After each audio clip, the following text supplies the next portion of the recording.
Hey guys, ഇന്ന് ചെറിയൊരു shopping വ്ലോഗാണേ. ദുബായിൽ നമ്മുടെ റൂമിന് തൊട്ടടുത്ത് ഒരു നെസ്റ്റോ ഹൈപ്പർ മാർക്കറ്റ് ഉണ്ട്. അവിടെയാണ് നമുക്ക് ആവശ്യമുള്ള സാധനങ്ങൾ വാങ്ങാൻ പോകുന്നത്. റൂമിൽ നിന്നും നടന്നു പോകാവുന്ന ദൂരമേ ഈ നെസ്റ്റോയിലേക്കുള്ളൂ. 3 നിലകളിലായിട്ട് സജ്ജീകരിച്ചിട്ടുള്ളതാണ് ഈ നെസ്റ്റോ. ഗ്രൗണ്ട് ഫ്ലോറിൽ നമ്മൾ ഫസ്റ്റ് പോയത് ഈ ഒരു നട്ട്സിൻ്റെ സെക്ഷനിലേക്കാണ്. പല വെറൈറ്റി കാപ്പിക്കുരുകളാണ് ഈ ബോക്സിലാക്കി വെച്ചേക്കുന്നത്. പിന്നെ എല്ലാത്തരം നട്ട്സും ഇവിടെ ലഭ്യമാണ്. ഇവിടെ നിന്ന് ഈ ഒരു പംകിൻസിൻ്റെ എടുത്തിട്ടുണ്ട്. പിന്നെ ഈ ഒരു പിസ്ത എടുത്തായിരുന്നു തോട് പൊളിച്ച്, പക്ഷേ പിന്നെ നമ്മളത് മാറ്റിയിട്ട് തോടുള്ള പിസ്ത തന്നെയായിരുന്നു എടുത്തിരുന്നത്. ഗ്രൗണ്ട് ഫ്ലോർ ഫുള്ളും ഗ്രോസറി ഐറ്റംസ് ആണ്. ഫ്രൂട്ട്സും വെജിറ്റബിൾസും മറ്റ് സാധനങ്ങളും നമുക്ക് ഗ്രൗണ്ട് ഫ്ലോറിൽ നിന്ന് എടുക്കാം. ഇതിലേക്ക് പാക്ക് ചെയ്ത് വെച്ചിരുന്ന ഈ ഒരു തേങ്ങ എടുത്തിട്ടുണ്ട്. പിന്നെ ഇത് ഗ്രേറ്റ് ചെയ്ത ക്യാരറ്റാണ്. ഈ ഒരു ക്യാരറ്റും പിന്നെ അതുപോലെ തന്നെ ഗ്രേറ്റ് ചെയ്ത ഈ ഒരു ബീട്രൂട്ടും എടുത്തിട്ടുണ്ട്. തോരൻ വെക്കാനുള്ള ആവശ്യത്തിനായിട്ട് നമ്മൾ കുറച്ച് വെളുത്തുള്ളി, നമ്മുടെ ആവശ്യത്തിന് വെളുത്തുള്ളി, അതുപോലെ കറിവേപ്പില എടുത്തിട്ടുണ്ടായിരുന്നു. ഇത് പഴങ്ങളുടെ രാജ്ഞി എന്നറിയപ്പെടുന്ന മാംഗോസ്റ്റിനാണ്.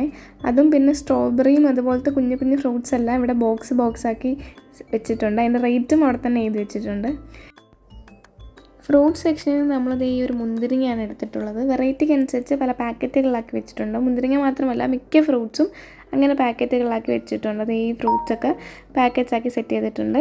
നമ്മൾ അതിൽ നിന്ന് നമുക്ക് ആവശ്യമുള്ള ഈ ഒരു പച്ച മുന്തിരിങ്ങയാണ് എടുത്തിട്ടുള്ളത്. ഈ ഒരു ബോക്സ് മുന്തിരിങ്ങ ലൂസിൽ വെച്ചേക്കുന്ന ഇതുപോലൊക്കെ ആണെങ്കിൽ നമുക്ക് ആവശ്യാനുസരണം എടുക്കാമല്ലോ. ഈ പഴം തന്നെ നമുക്ക് ആവശ്യത്തിന് നമ്മൾ 2-3 പഴം മാത്രമേ എടുത്തിട്ടുള്ളൂ. ഇത് ഫ്രൂട്ട്സിൻ്റെ സാലഡ് സെക്ഷനാണ്. നമ്മുടെ ഇഷ്ടത്തിനനുസരിച്ച് നമുക്ക് വേണ്ടത് നമുക്ക് തന്നെ അവിടെ നിന്ന് എടുക്കാം. ഇത് ഫ്രൂട്ട്സും വെജിറ്റബിൾസും ഒക്കെ ഇട്ട് അവർ ഓൾറെഡി സെറ്റ് ചെയ്ത് വെച്ചേക്കുന്ന സാലഡ്സാണ്. അതിൻ്റെ റേറ്റ് അവിടെ കൊടുത്തിട്ടുണ്ട്. നമുക്ക് ഇഷ്ടമുള്ള തൂക്കത്തിന് നമുക്ക് അവിടെ നിന്ന് വാങ്ങാവുന്നതാണ്. വെജിറ്റബിൾസ് ഒന്നും പിന്നെ പ്രത്യേകിച്ച് വാങ്ങിയിട്ടില്ലായിരുന്നു. പിന്നെ നമ്മൾ ഈ ഒരു ട്രേ മുട്ട എടുത്തിട്ടുണ്ടായിരുന്നു. ഒരു ട്രേ മുട്ടയ്ക്കകത്ത് 30 മുട്ടയാണുള്ളത്. നമ്മൾ ഈ ഒരു പച്ച സീലടിച്ച് ഈ ഒരു മുട്ട എടുത്തിട്ടുണ്ടായിരുന്നു. പിന്നെ ഇത് ഒലീവാണ്. ഒലീവ് ഉപ്പിലിട്ടങ്ങാണ്ട് വെച്ചേക്കുന്നു. നമ്മൾ ഓരോ ബോക്സിൽ സെറ്റ് ചെയ്ത് വെച്ചേക്കുന്നതൊക്കെ ജസ്റ്റ് എടുത്ത് നോക്കിയിട്ടുണ്ടായിരുന്നു. ഇവിടെ പിന്നെ കക്കയും അതുപോലെ ഈ തോടുള്ള ഓയിസ്റ്റർ പോലുള്ളതും പിന്നെ മീനൊക്കെ ഒരു മസാലയൊക്കെ പുരട്ടി വെച്ചിട്ടുണ്ടായിരുന്നു. പിന്നെ നമ്മൾ ഈ ഒരു പാലിൻ്റെ സെക്ഷനിൽ 1 ലിറ്റർ പാലെടുത്തായിരുന്നു. പിന്നെ ജ്യൂസിൻ്റെ സെക്ഷനിൽ പോയിട്ട് നമ്മൾ ഈ ഒരു സ്ട്രോബെറി ജ്യൂസ് അവിടെ നിന്ന് എടുത്തിട്ടുണ്ടായിരുന്നു. ഈ സ്ട്രോബെറി ജ്യൂസ് അത്യാവശ്യം കുടിക്കാൻ നല്ല ടേസ്റ്റാണ്. അപ്പം ആ ഒരു സ്ട്രോബെറി ജ്യൂസ് നമ്മൾ എടുത്തിട്ടുണ്ടായിരുന്നു. നമ്മുടെ നാട്ടിലുള്ള ഹൈപ്പർ മാർക്കറ്റുകളെക്കാളും പൊതുവെ വലുതാണ് ഇവിടെ ഉള്ളത്. ഒരു സാധനം കണ്ടുപിടിക്കണമെങ്കിൽ നമ്മൾ കുറേ തപ്പി ഇങ്ങനെ നടക്കേണ്ടി വരും. ഇഷ്ടംപോലെ നമുക്ക് നടന്ന് കാണാനുമുണ്ട്. പിന്നെ നാട്ടിൽ കാണാത്ത കുറച്ച് വെറൈറ്റി സാധനങ്ങൾ ഇവിടെ കാണാൻ പറ്റും. ഇത് കറികളുടെ സെക്ഷനാണ്. മീൻ കറിയും ബീഫ് കറിയും ചിക്കൻ കറിയും വറുത്തതും പൊരിച്ചതും അങ്ങനെ പല തരത്തിൽ കറികൾ ഇവിടെ സെറ്റ് ചെയ്ത് വെച്ചിട്ടുണ്ട്. അതിൻ്റെ റേറ്റ് അവിടെ എഴുതിയിട്ടുണ്ട്. ഇത് പാൽക്കപ്പയാണ്. ഓരോന്നിൻ്റെ ഗ്രാം അനുസരിച്ചാണ് അവരുടെ റേറ്റ് എഴുതിയിട്ടുള്ളത്. നമുക്ക് ആവശ്യത്തിന് വാങ്ങാം. ഇതിൽ നിന്ന് നമ്മുടെ ആവശ്യത്തിന് നമ്മളത് ഈ ഒരു ബീഫ് വരട്ടിയതോ എന്തോ സംഭവം വാങ്ങിയിട്ടുണ്ടായിരുന്നു. ഇവിടെ ഏറെക്കുറെ നമ്മൾ കണ്ടിട്ടുള്ള ഐറ്റംസ് തന്നെയാണെങ്കിലും ചില കാര്യങ്ങൾ നമ്മൾ നാട്ടിൽ കാണാത്ത പോലെ തോന്നും. ഇനി എനിക്ക് മാത്രം തോന്നിയതാണോ എന്ന് എനിക്കറിയത്തില്ല. പിന്നെ ഇവിടെ സ്പെഷ്യലായിട്ട് ഈ അറബികളുടെ കുറച്ച് സാധനങ്ങൾ അങ്ങനെ ഉണ്ട്. ഇവിടെ നിന്ന് നമുക്ക് ഡിറ്റർജൻറ്റ് ലിക്വിഡൊക്കെ വാങ്ങാനുണ്ടായിരുന്നു. അത് പിന്നെ നമ്മൾ നോക്കി തപ്പിയ ആവശ്യത്തിനൊക്കെ എടുത്തിട്ടുണ്ട്. സാധനങ്ങളൊന്നും ലിസ്റ്റ് ചെയ്തുകൊണ്ട് വരാത്തതുകൊണ്ട് തന്നെ എല്ലാം കറങ്ങി നടന്നാലേ ആവശ്യമുള്ള സാധനങ്ങൾ കണ്ടെങ്കിൽ നമുക്ക് മേടിക്കാൻ പറ്റൂ. പിന്നെ ഈ ഒരു സെക്ഷനിൽ ഞാൻ കണ്ടിട്ടില്ലെന്ന് തോന്നുന്നത് ഈ ഒരു ടങ് ക്ലീനർ. ഞാൻ നാട്ടിലങ്ങനെ കണ്ടിട്ടില്ല. ഇതൊക്കെ പിന്നെ വാങ്ങാനല്ലെങ്കിലും നമ്മളൊന്ന് നോക്കി പോകുമല്ലോ. പിന്നെ ഇതേപോലെ ഹൈപ്പർ മാർക്കറ്റിലൊക്കെ ഷോപ്പ് ചെയ്യാൻ വരുമ്പോൾ നമ്മൾ ഉദ്ദേശിച്ച് തരുന്ന സാധനം മാത്രമല്ലാതെ വേറെ കുറേ സാധനങ്ങൾ നമ്മൾ എടുക്കാറുണ്ടല്ലോ. അതാണ് ഈ ഹൈപ്പർ മാർക്കറ്റിൻ്റെ പ്രത്യേകത. ഇവിടെ നിന്ന് നമുക്കിനി ഒരു കോംബോ കൂടെ വാങ്ങാനുണ്ട്. അതുകൊണ്ട് ഈ ഒരു 3 എണ്ണം അടങ്ങുന്ന ഈ ഒരു സെറ്റ് കോംബോ ആണ് എടുത്തിട്ടുള്ളത്. ഇനി നമുക്ക് ഫസ്റ്റ് ഫ്ലോറിലോട്ടാണ് പോകേണ്ടത്. ഫസ്റ്റ് ഫ്ലോർ ഫുൾ ഇലക്ട്രോണിക് ഐറ്റംസിൻ്റെയാണ്. അവിടെ നമുക്ക് പ്രത്യേകിച്ചൊന്നും വാങ്ങാനില്ല. പക്ഷേ നമുക്ക് ഏറ്റവും ഇമ്പോർട്ടൻ്റ് ആയിട്ടുള്ള കാര്യം വാങ്ങാനുണ്ട്. അതെന്താണെന്ന് വെച്ചാൽ ഇതാണ്. ഇത് ഇവിടെ കിട്ടുന്ന ഒരു ബർണർ മാത്രമുള്ളൊരു ഗ്യാസ് സ്റ്റൗ ആണ്. ഇതേപോലെ ചെറിയ സിലിണ്ടേഴ്സാണ് നമ്മൾക്ക് ഇതിനകത്ത് യൂസ് ചെയ്യാനുള്ളത്. അപ്പോൾ നമ്മൾ ഇത് എടുത്തിട്ടുണ്ടായിരുന്നു. ഇത് ഇതുപോലെ ഒരു ബോക്സിലാണ് കിട്ടുന്നത്. അത് തുറന്ന് നോക്കുമ്പോൾ ആ ഒരു ബർണറുള്ളൊരു സ്റ്റൗവിനകത്ത് കാണും. പിന്നെ ഇതിൻ്റെ ഈ ഒരു സിലിണ്ടേഴ്സ് നമ്മൾ സെപ്പറേറ്റ് വാങ്ങാനുണ്ടായിരുന്നു. അപ്പോൾ അത് നമ്മൾ വാങ്ങിയിട്ടുണ്ടായിരുന്നു.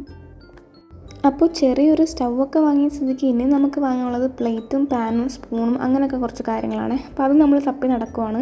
പ്രത്യേകിച്ചൊന്നും ക്ലിയറായിട്ട് കാണാൻ പറ്റുന്നില്ലായിരുന്നെങ്കിലും പോകുന്ന വഴിക്കെല്ലാം തന്നെ വീഡിയോ എടുക്കുന്നുണ്ടായിരുന്നു. ഓരോ റോയിലും ഓരോ സാധനങ്ങൾ അടുക്കി വെച്ചിട്ടുണ്ടായിരുന്നു. ഇനി നമ്മൾ വാങ്ങിയത് ഈ ഒരു കത്തിയാണ്. ഈ ഒരു കത്തി അത്യാവശ്യം വലിപ്പമുള്ളൊരു കത്തിയായിരുന്നു. ഇനി നമുക്ക് ആവശ്യമുള്ള സാധനങ്ങൾ ഈ ഏരിയയിൽ തന്നെ കാണുമെന്ന് ഉറപ്പിച്ചിട്ടാണ് നമ്മളിവിടെ അന്വേഷിച്ച് പോയത്. അപ്പോൾ പോയ വഴിക്കാണ് ഈ ഒരു അരിപ്പ് കണ്ടത്. ഇതിൻ്റെ റേറ്റ് കണ്ടിട്ട് ഞാൻ തന്നെ ഞെട്ടിപ്പോയി. നമ്മൾ ആ അരിപ്പ് എടുത്തിട്ടില്ല. നമുക്കിനി ആവശ്യം സ്പൂണുകളാണ്. അപ്പോൾ സ്പൂണും തപ്പിപ്പോയപ്പോഴാണല്ലോ അത് കണ്ടത്. അങ്ങനെ നമ്മളത് ഈ ഒരു സെക്ഷനിൽ നിന്ന് ഈ ഒരു 2-3 സ്പൂൺ മാത്രമാണ് എടുത്തിട്ടുള്ളത്. പിന്നെ നമുക്ക് വേണ്ടത് പാനായിരുന്നു. അപ്പോൾ തൂക്കി ഇട്ടിട്ടുണ്ട്. അതിൽ നിന്ന് നമുക്ക് ആവശ്യമുള്ളത് നമ്മൾ റേറ്റ് നോക്കി എടുത്തായിരുന്നു.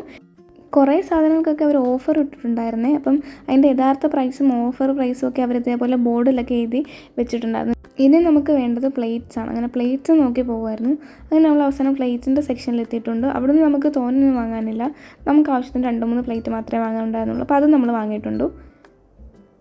ഇവിടെ ഒരു സാധനം തന്നെ ഇഷ്ടം പോലെ കാണും. പല കമ്പനിയുടെ ആയിരിക്കും. അപ്പോൾ റേറ്റ് അനുസരിച്ച് നമുക്കത് നോക്കി വാങ്ങാം. റേറ്റ് കൂടിയത് കാണും, റേറ്റ് കുറഞ്ഞത് കാണും. അപ്പോൾ നമ്മുടെ ബഡ്ജറ്റിനനുസരിച്ച് നമുക്കതിൽ നോക്കി വാങ്ങാം. ഇനിയിപ്പം നമുക്ക് പ്രത്യേകിച്ചൊന്നും വാങ്ങാനില്ലെങ്കിലും ഇതുപോലെ നോക്കി നടക്കുമ്പോൾ ആവശ്യമുള്ള എന്തെങ്കിലും കണ്ണിൽ പെട്ടാലോ എന്ന് പറഞ്ഞ് നോക്കി നടന്നപ്പോഴാണ് നമുക്ക് ആവശ്യമുള്ള മറ്റൊരു സാധനം നമ്മൾ കണ്ടത്. അത് ഈ ഹാങ്ങറാണേ. അപ്പോൾ നമ്മൾ ഈ ഒരു സെക്ഷനിൽ നിന്ന് നമുക്ക് 6 എണ്ണമുള്ള ഒരു ഹാങ്ങറിൻ്റെ സെറ്റ് എടുത്തിട്ടുണ്ട്. അങ്ങനെ നോക്കി വന്നപ്പോഴാണ് നമ്മുടെ മൺചട്ടിയും മൺകലവും ഒക്കെ ഇവിടെ ഇരിക്കുന്നുണ്ട്. പക്ഷെ നമ്മൾ അതൊന്നും എടുത്തിട്ടില്ല. ഇനിയിപ്പം നമുക്ക് ഇത്രയും സാധനങ്ങളൊക്കെ മതി. അങ്ങനെ ആവശ്യമുള്ള സാധനങ്ങളൊക്കെ പറക്കിയെടുത്തിട്ട് നമ്മളിതാ ബില്ലടിക്കാൻ കൊടുത്തിട്ടുണ്ട്. പിന്നെ ഈ ഒരു ഹെൽമെറ്റ് നമ്മൾ സൈക്കിളിന് മേടിച്ചതാണ്. ഇവിടെ ഹെൽമെറ്റും റിഫ്ലക്ടറും ഇല്ലാതെ സൈക്കിൾ നമുക്ക് പുറത്തോട്ട് ഇറക്കാൻ പറ്റത്തില്ല. അങ്ങനെ നമ്മൾ വാങ്ങിയതാണ്. അപ്പോൾ ഇതാണ് നമ്മുടെ നെസ്റ്റോയുടെ ഗ്രൗണ്ട് ഫ്ലോർ. അത്യാവശ്യം കുറച്ച് സാധനങ്ങൾ ഉണ്ടായതുകൊണ്ട് നമുക്കിത് കൈ പിടിച്ചുകൊണ്ട് റൂമിലോട്ട് പോകാൻ പറ്റത്തില്ല. അതുകൊണ്ട് നമ്മൾ ടാക്സി വിളിച്ചിട്ടുണ്ട്. അങ്ങനെ നമ്മൾ ടാക്സിയിലാണ് റൂമിലോട്ട് പോകുന്നത്.